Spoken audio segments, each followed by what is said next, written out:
Wait lang, nagbibilang pa si Fran. Paano kapag kakunti na lang natira kasi Makalaw ka, very kulit. Sige. Ano? Bilangin mo, tapos bilangin ganito. niyo yung iyan. Pero iyan lang po. Dalawa rin mas gusto. Bakit naiinis? Bakit may pag-iinis na lang daw? Na gagana? Pinitilang mo na!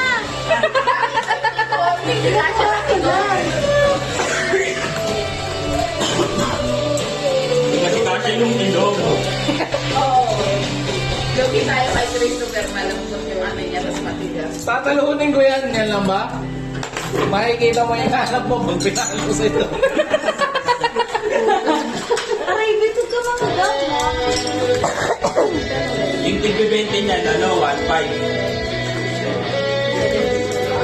Kasi tig-20 niya. At nainggit ang may supa. Dito ako sa'yo kayo, nagwala ka na lang, sige ka mo. Doon pala yung washing machine, tapos pinasok mo yung ano sa washing machine. Yung 25 cents ay, yan po yung hinagis kanina, hindi po yan kasama. Wala po tayong 25 cents. 102. Wow!